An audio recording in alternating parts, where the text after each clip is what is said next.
right, so cool. Here we go. All right. So, hey, everybody, welcome to the Risers Hub. Today, I'm really excited because I would like to welcome Vivian Ajayi. Am I saying it right? Yes. You are all good. Yes, a certified personal trainer online and in person. Vivian also teaches dance lessons online, which is kind of like Zumba, street pop, and jazz. So anything that makes your soul move. Yep. And then also, Vivian is from the UK, which I had no idea. I thought she was right here in DC with a beautiful British accent, but I was completely wrong. She is overseas. So I'm so happy she agreed to do this podcast. I'm excited to learn more about Vivian because she helps women drop that dress size and start feeling confident and empowered. Plus, she helps women feel good but naked. Like that right there, but naked, like that's what pretty much drew me in. So I'm just going to be honest. So I follow a lot of personal trainers online because I am a gym rat. And what caught my eye about Vivian is she lifts a lot of weight and she's very fit visually. And you can tell she's a force to be reckoned with. Her personal workouts appear to be very intense, but she explains each exercise, why she's doing it, and she's very precise and correct and very knowledgeable about what she's doing. And a lot of influencers on social media do not do that. They kind of just show you how to do it and they show you the final results. And we don't know if where they started from and where they ended. So today I want to hit on a couple of points about women in weightlifting and even a little bit of body image. We were talking a little bit about that and why it's important and possibly debunk some of these misconceptions of weightlifting for women. So welcome, Vivian. How are you? Thank you. I'm so good. I'm very much in the UK. Yes, you are. But yeah, I'm really good. Thank you for having me on. I really appreciate it. No problem. So my first question to you is how did you get started in the fitness industry and why? Good question. I've always been into fitness one way or another from a young age. Started as in dancing, moved into athletics and team sports. So I've always been in that world. And then I found after I left uni, I didn't move as much. I got into the world of work, a very different job to what I have now, and I just didn't move as much. And I missed it. But what I found is that I took a bit too much comfort in food, and I love food. I am a real Doesn't love foodie, food. but I love food. Yes. But you know the line when you're just taking a little bit too much comfort in that and not moving as much, and I missed that. So I thought, you know what, I'm going to get a personal trainer. Mm-hmm. So I looked into it because I just, with work, it was really hard to walk anywhere. I didn't have anywhere to walk to. I wasn't a member of a gym. I couldn't find any team sports to be involved in. So I thought I'll get a personal trainer. And I looked into the prices. And at that time, I could afford. I cannot afford a personal trainer. So I looked into this guy and he was lovely. And he was a quarter of the price of normal coaches. I thought, deal. This sounds amazing. I'm going to get involved. God love him. Can you remember Sean T? Yes, I know exactly who that is. He basically was just repeating everything he saw off the Sound Insanity video. And it became very apparent that this was not going to work. And I wasn't going to quite hit the goals that I expressed to him at the beginning. So I went back to the drawing board, went back to the gym and said, look, I need a personal trainer who is knowledgeable. Ideally for me, I wanted a woman. Nothing against men. I just wanted someone who I felt a bit closer to, that would understand my goals, my struggles. And I got back into it with her. I had 3 sessions a week with this lady. Her name's Jodie. She's amazing. She's in Solihull. Shout out to her. And she just got me falling back in love again with fitness and what my body was capable of. At that time, I was going through a hard time family-wise. We had a loss in the family. I had to help step up and help run the family business. And it took a lot from me, but having those 3 sessions a week, it gave me the strength to be able to deal with the day-to-day in family. It really did. And I don't think I realized how much until maybe 6 months later that having that me time, it was vital. It really was. So after that, I remember going back home and saying, Mom, I'm going to retrain. I want to give other people what Jodie gave to me. Gotcha. So that's how I got into fitness. And that was now back in 2016. Oh, wow. That's kind of, these years are going by so fast. It's kind of recent, but what's interesting that you said is that you went to one personal trainer and he didn't work out for you, so you kept looking until you found the Oh, yeah. one. And like I always tell people, when you're looking for a personal trainer, it's like dating. You got to keep going if you can't find the one. And that when you find the Yeah. one, you found the perfect person to work with you. Yeah. Now that you have gotten to the point where you're actually a trainer, and we'll talk about this later too. I noticed that you made a comment about when you were working, it was hard because you couldn't even go anywhere and walk. So, Mm. can you touch on what a person can do right now, like at this moment, if they're listening to this podcast, they're like, "That's the problem. Like, I don't have the resources, or I can't even walk, here or there." Like, what is one thing they can do right now to start if they're sitting at their desk and they don't know where to start? Yeah. You have to make time. Mhm. It's as simple as that. You have to, sorry, something came up then. You have to make time. You have to kind of say to yourself, what is it I want to see for myself in 2 months' time, 3 months' time, and how am I going to get there? The truth is, in order to see change, you have to make change. Exactly. So even though at the time I felt like I couldn't walk anywhere, the truth is, once I got a personal trainer, I walked to the gym. So I made the That's the answer. It's exactly. Yeah. So there is always something you can do. And I'd say start small, start with something that doesn't feel overwhelming, something that doesn't take too much from you in the beginning. So you're not going to end up just going, oh my God, I can't do this, and quit after a week. So if you feel overwhelmed at the thought of doing an hour exercise a day, let's start with 20 minutes walk around block at lunchtime. Or maybe start your day off with that if you can. Or maybe just go downstairs into the kitchen and start with 10 minutes worth of skipping. Just move. Just say to yourself, put it in your diary. I always say to my clients, make an appointment with yourselves. The same way I make an appointment with you, I have to put in my diary when I'm going to work out. And Yeah. I've got to put it there. It's an appointment with myself, and I will not compromise that without good reason. And I think that's important. Whatever it's 10 minutes, half an hour, try and put it in there because, like I said, to see change, you have to make change. It's as simple as that. You've just summed up like 5 of my podcasts that I just had because you talked about change.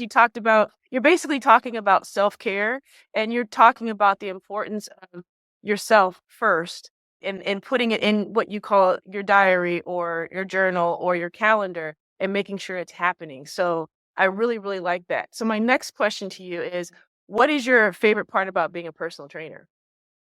Ah, the changes that I get to be part of.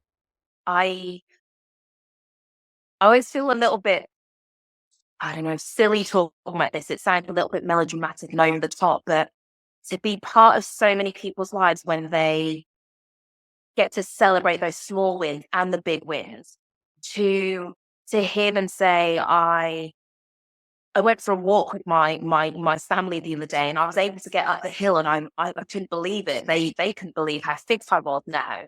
Or someone said I flipped over the mattress in my bedroom without any help, and my hubby was standing at me like, "Oh my God, it's the She-Hulk now." Big little things like that. Or Yes. I have a client who has just had a heart transplant about a year ago now, and one of our sessions was to start interval training, so some runs on the treadmill. And it wasn't until we started that I saw fear in her eyes. I was like, God, this is quite immense. Most people have a slight panic attack when you're going to get them on the treadmill Right. to run for the time. But hers was a new level. And it was the fear of, will this part give in? Will I be okay? And we got to the end of the session, and once I saw that, so I thought, we have to conquer this. We have to conquer this now, because if we don't, that's it. It's embedded. Once we got to the end of the session, I asked Melly, my heart, what's your highlight? She said, I can run. I haven't run since I was a child, and I can run. And that was really powerful, because that I can now see that the door is open for her now. She's like, what else can I do? Exactly. Oh, exactly. So seeing change in someone is the best part of my job. The I hand, Yeah, I hands down agree with that because and also too, when you see that light bulb pop up in their head, like, and then you just get the chills in your body, like, "Okay, I help them." smile, they wipe off their Yes. faces. It's, sometimes you don't want to brag in front of your friends. Oh, I did this, I did that. But when your client gets to brag with you, they get to go, oh my God, I've just done this. Just Yes. managed to finish. Like, brag away, sweetie, brag away, because I am all for that. I am your cheerleader. So yeah, it's been able to be part of that and know that you helped just that little bit in improving their confidence, yeah, it's impressive. It's fantastic. Okay, It's so my next question to you is when someone is looking for a personal trainer, what should they be looking for? I know that I touched on it a little bit, but I want to hear what you have to say. honestly, I think that you should stand if you let's say you've got 2 floors of your gym, you should stand upstairs, give yourself a week or two, and just watch.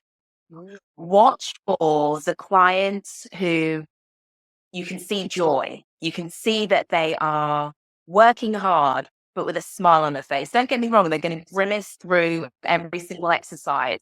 But when you see at the end of that set that they're smiling and they're happy, Yeah. and watch the trainer as well. Make sure that they are engaged and focused on their client. They're not looking around here on their phone every 5 seconds. Watch for that. Yes, I know what you're talking about. That's why I'm like, say it, say it. Right. You're not recording anything. I know that you're literally just on your phone texting someone back. Right. But watch for that relationship Mhm. because that's what's important. I think for me, I love my clients and I love understanding what they're doing on a day-to-day basis and how their exercise routine can help them with that. Okay. So you could do that from communicating, from talking during your sessions. That's the time we get to spend together, really. Mhm. So yeah, I would say stand up there for a couple of weeks and watch what that relationship is like. The ones that are engaged are what is probably the coach that you want to lean towards. And I always like to give simplistic examples. So, ladies out there, it's like trying to find someone to do your hair. You got to go to the shop. You got to sit down and talk to them. You have to watch them do other ladies' hair. And if they walk out with a fly hairstyle, that's your that's your hairstyle. Same thing for personal trainers. And I know exactly what you're talking about because I've seen so many personal trainers sitting there. They're looking over here, and their client is right here. And it's like, what are you What are you doing? looking, what are you looking at? Yeah, Absolutely. exactly. So, what kind of personal trainer would you say you are? I'm the one that I want you to feel strong, empowered, and confident outside of the gym, just as much as I want you to feel that in the gym. So it's all well and good you coming to me and saying you have a physical goal. Right. That's a great start point. But I want to know how you want to feel however many months from now. When you wake up, what do you want to say to yourself? Because a lot of women come to me with speak very negatively to themselves. I'm rubbish at this. I can't do that. I don't look good in that. I want to know what words you want to say to yourself in 6 months' time because you'll work towards. That's the goal. Because once I can teach you everything from the gym, I can teach you good technique and good form. I can teach you how many reps you need to do this, that, and the other. But that confidence is what's going to make you come back again without me. And for me, fitness is a lifetime thing. It's not just for the moment. We all have our goals where it's, I want to hit this by this date. I'm going away there. I've got a wedding on this date. But what's after that? After that. Exactly. That's really important. And that for me is what I work for. I'm the sort of trainer that's looking past just that initial goal. I want you to walk out of this gym feeling empowered. And I want you to be able to share that with your friends and share that with your family.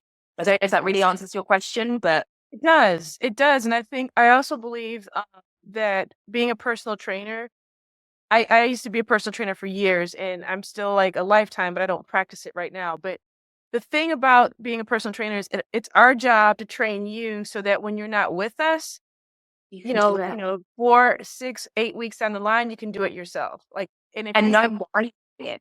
yeah, exactly. Like, I want you to be able to walk out of here in 2 months and be like, you know what? If I can't afford this, or if I can't do this anymore, or if I can't, or if I want to do it on my own, I can do it on my own, and feel like you can still hear my voice in your head pushing forward. That's always been my goal. So I love what you just said, because I totally agree with everything that you just said. That's fantastic. Okay, so we're going to talk about women and lifting weights, because the one thing that I hear uh, from many women is, well, I don't want to lift weights because I don't want to get too muscular.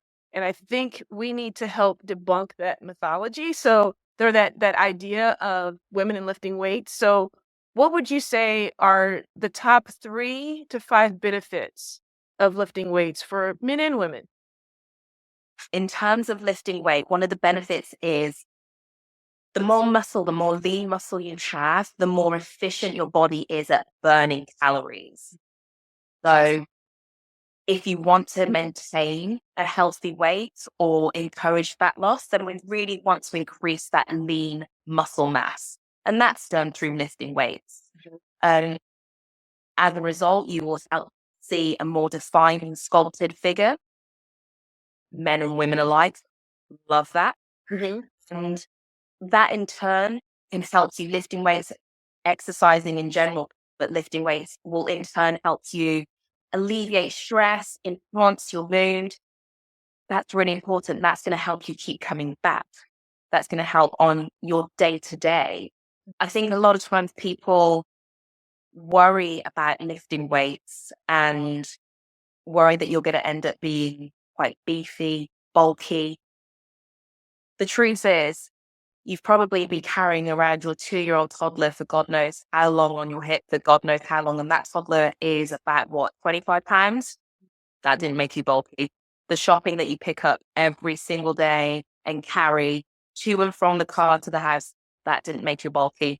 So picking up a few weights at the gym is absolutely not going to make you bulky overnight. That's You're wrong. fantastic way to that is a fantastic way to explain it. Like, I'm gonna steal that from you. That is like perfect. It's true. You're carrying your child every day whilst pushing the pram, carrying all your shopping, and you do this day in, day out, and you're not bulky. And that stuff is heavy. I remember my oldest daughter, and I couldn't get to the gym, so I was so busy working and raising her and being a wife. And I remember like doing squats with her in my hand in the hallway. I didn't get bulky. You didn't get bulky, right? I tried. The truth is, men, when it comes to women and lifting, men have a much higher amount of testosterone in their body than women do. So it's physiologically a real challenge for women to get bulky or to gain that much muscle mass. The likes that you see on Arnold, for instance, in that time, you would have to be training very, very hard. And when I say very hard, I mean, 3-4 hours, 6-7 days a week for around a year before you start to see the changes that you don't want to see. It would take a lot, and I mean a lot, for even attacking your nutrition. So, which is a massive part of it. So there's really no need to worry about that. Like I say, if you carry all those things on a day-to-day basis and your bags to the car and X, Y, Z, and you haven't turned out to be like Popeye, then you don't need to worry about picking up weights in the gym. It would take too much time. All you're going to do is end up with more lean muscle mass. And that is your goal for a sculpted, toned body. So now that you've broken that down, what is happening when people are lifting weights? What's happening to the muscles? Like, can you explain that? Because I think a lot of times when people go in, they expect to see instant results, or they're not seeing them fast enough.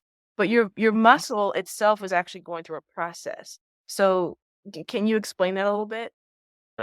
So when it comes to muscle, what we're trying to do is try to tear apart those. Did you want a scientific approach to it, or did you want just a general fun? Of course, that was the knowledge. What are you talking about? You're just making sure. Yeah. So what we're is we're trying to tear and rip those muscle fibers apart. And in doing so, we are then encouraging them to repair through the use of protein, to repair stronger each time. That is what we're trying to do. Rip them apart. And that's what you're doing when you're exercising. So, for instance, let's say we're doing a leg press or you're doing a squat, however you want to do that.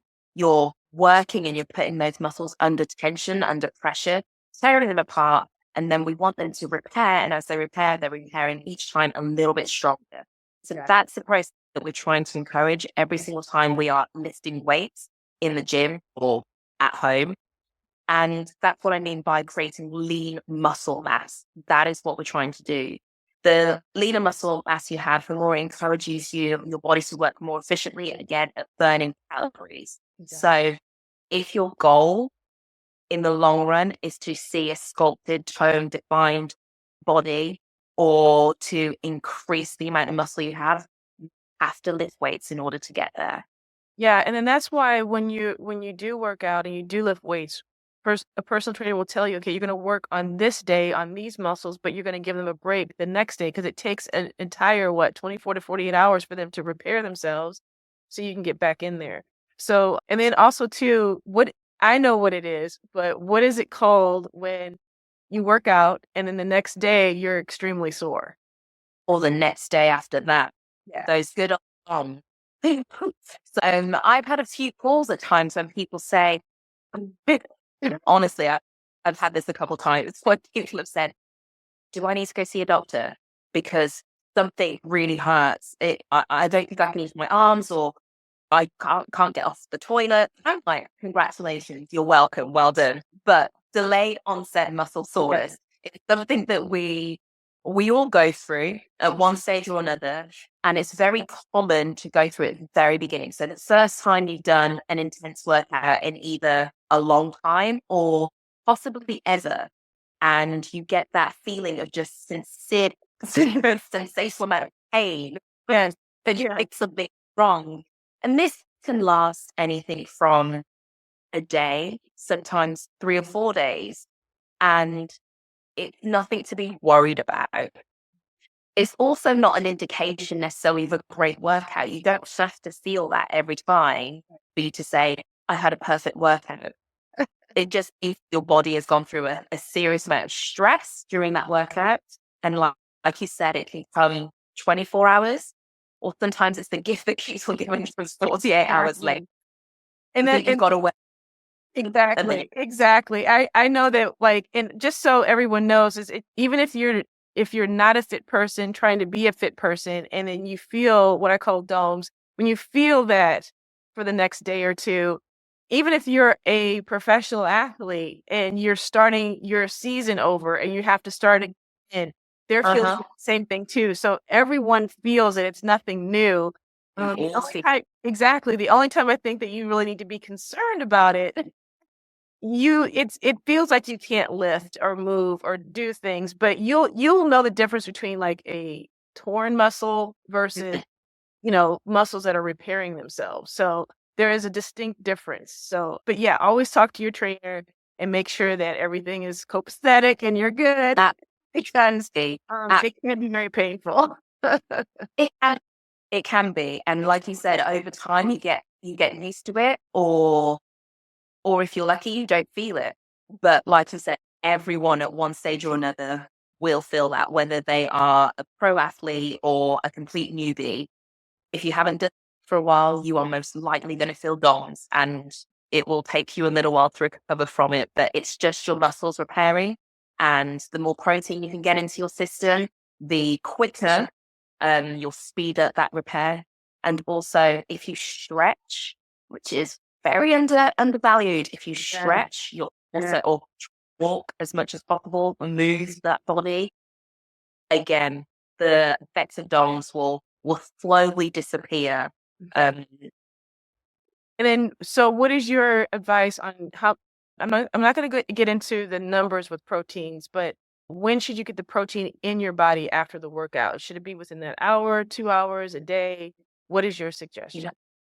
Really, there's been so much research around it, and it doesn't matter If I told you to do it first thing in the morning or straight after a workout, which is very much what was the agreed way for so long, the truth is just get it in.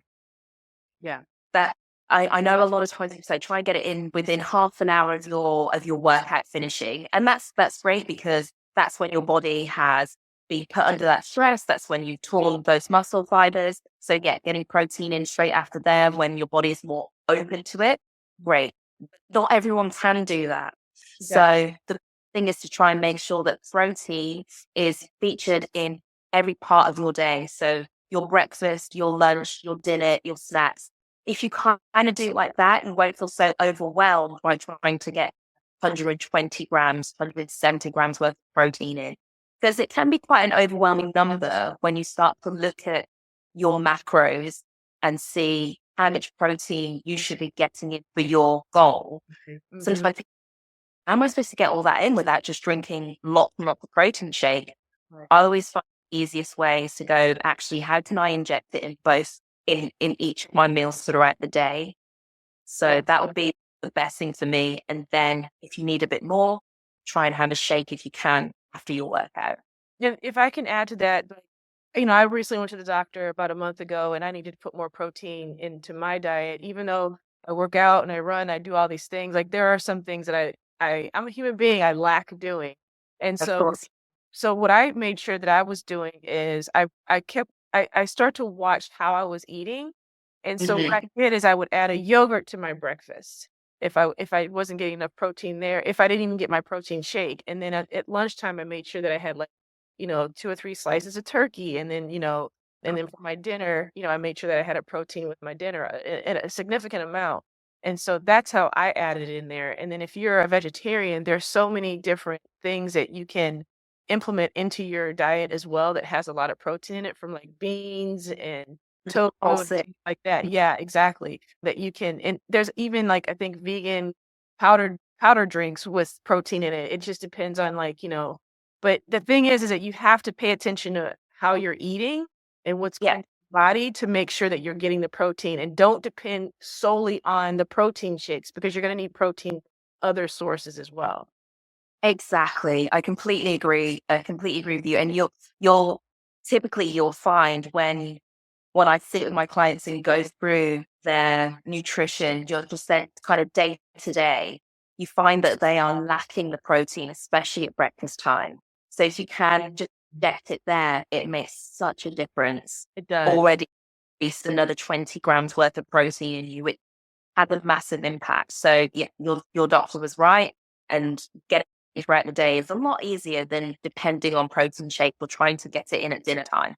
Exactly, exactly. Now, my next question to you is, how do you convince women not to be afraid of lifting weights? You got to ask them what their goal is. What is your long term goal? Because I'm pretty sure whatever it is, lifting weights is going to help you get there quicker. That's Yeah, the you're truth. right. You're right. It is whether it's a case of, like I said, weight gain or weight loss. You want to do it in a healthy way, and lifting weight is going to help you do that. Whether it's a case of seeing, I want to see definition and sculpting. Cardio alone will not help that. Right. Lifting weights will help sculpt and tone. Hmm. Often use that word, but tone those muscles. We know what we mean by that. Whether it's a case of nothing boosts your confidence and makes you feel more empowered than lifting something. What's heavy? You just gotta try it, and then come back and tell me that I was wrong. I guarantee you won't. Nothing feels better than going, oh my God, I couldn't do that today, but check me out now. It feels so empowering. I go to the gym, like that's why I can't wait to go today. And I feel like when I walk out, I'm the Rock with Holly Berry's face. Until I look in the mirror, it's a completely different situation. You're like, right. Uh, I tell her, I teach class yesterday and it's called Badass Class. And it's all about the lower body. So I had some newbies come into the class as well. So it was just a real injection of energy. And they did not know what was coming. But I was like, oh, fresh blood. They loved it. And the thing is, after that class was done, they empowered me. I was like, right, I was going to do upper body, but now I'm on this. I want to do what you guys did. There's nothing Exactly. better than lifting that way. And it's not about being the strongest in the gym or the person that lifts the heaviest or anything like that. It's doing you. Exactly. It's Exactly. what can I do today that I couldn't do yesterday? That Exactly. feels I remember teaching spin class, and this lady would watch the other women leave the class, and they'd be like drenched in sweat or whatever. And she came up to me. She, she goes, "I watch you teach this class," and she goes, "I want to be part of it so bad, but I'm so scared." I'm like, "What are you scared of? We're just on a stationary bike. We're not going anywhere. No one's gonna hit you." And she's like, "Because it just seems so intense." I said, "You know what? Come to the next class, sit way in the back, and just pedal. Just I don't care. yeah, We're up, we're down, be going fast, but just pedal." And she's like, yeah. "Okay, all right." So she did it, and she came back because she loved the music, she loved the energy, and then she started trying to pick up each little step with it. She's now a spin instructor because They, she went in and she just tried, and it's yeah. those little steps that can change a person's life, and it's just so empowering when you actually go in and you're trying and you do it, and the next thing you know it, you're taking over. That alone is amazing. So yes, It, yeah. it is. I'm totally with you on that. Do it with someone as well. And I the class that I taught yesterday, it was all women. There's something good about that. I don't know. Oh There's just yeah. something Oh great about going, let's do this. We get to do us yes. and it feels so good. So yeah, if you're ever worried or just feel a bit overwhelmed at the idea of stepping into that space, go and do it with another girlfriend or go into a class, speak to the instructor from the get-go, share your worries and your fears and let them help and guide you Yeah. because one day you might end up taking the class. You might. Yep, you might. I love it. If Now, do you have a story? You kind of touched on it earlier and just now, but like, do you have a specific case that that you could share with the audience that really helped you as a trainer and as a person? Because I always feel like, when you meet that one person that you're training and they can even make you see things in a different way. Yes, yeah, I have a few actually, but in terms of working with someone who helps you see something in a different way, I had this beautiful, beautiful girl. She she came to me because she had a condition, which very, very long words, which I can't remember, but essentially it meant that she had a dropsy in both of her feet. Wow. And so couldn't walk without chain. Walking 10 meters would mean that would cause a severe pain and would also she'd get quite out of breath because she couldn't move very well, meant she didn't move as much, meant she had gained weight, meant her fitness levels were quite low. She'd had a couple trainers before and she had gone to the trainers with the goal of I want to sit back in my own bed. I just want to feel like me again. I'm 26 years old. I should be able to move more than this. Mhm. And every trainer she went to limited her. They saw her condition and they didn't want to push her, make her feel uncomfortable. So when she came to me, it's all well and good. I can see physically the challenges, but I was like, what is it you want? What is it you want to be able to do a year from now? And one of the things that stuck in my mind, she said, I want to be able to wear heels. Oh Oh, wow. Yeah. yes. And wear heels and go to a family party and not have everyone look at me because I'm just wearing heels. That was a challenge because she could barely wear, she hated the trainers that she had to wear. They were ugly as ugly, big, thick, horrible things that she hated. So we needed to be able to walk, let alone wear heels. She had surgery, which was essentially reconstructive surgery. She finally found a surgeon who said, right, we can help you with this. But it did mean that she wasn't going to be able to walk for about 8 weeks at all. And they had to break quite a bit of her and then reconfigure. It was painful. Yeah. And when we started working together, I said, my goal for you is to be able to wear heels, which means we need to be able to get to the point where you can walk up the stairs, where you can do walking lunges, where you can do all of those things so that you can handle a whole evening in heels. So she taught me to not limit someone because of what you're seeing. Do not put your limitations upon someone else because you do not know what they're capable of. Let them show you. And God, did she show me? She can run now. Oh my goodness. And she is fabulous. That's But yeah, a fantastic story. it makes me feel because I just know the struggles that she went through, the things like dating. She felt like she couldn't walk, she couldn't date because they'd see her condition and then they'd be put off. I'm like, let them see you, but let them see you, not just your condition. Let them see you. Be that person that works really hard every single time you step into the gym. Let's work, let's do this, and let's see what you're capable of. So yeah, I think from having her, that's helped me now. Look at other people go, oh, I wonder what you're going to surprise me with. That is absolutely fantastic. I've got like chills right here. We just need to start and make those small steps. And I think out of everything that you said, that's basically the basis of this particular podcast is just making that small step to start and to get out there, look for the personal trainer that you're looking for or the group. You can even look for a group that's working together. Just get involved and start moving. So Vivian, I want to thank you so much for being part of the Risers Hub podcast. You are now part of the family over here. Thank you for having. I definitely want you to come back. I'm relieved. Yes. And please tell everybody where they can find you online. So you can find me. Instagram is probably the best place to find me. So at Vivian Ajayi 17, that's 17.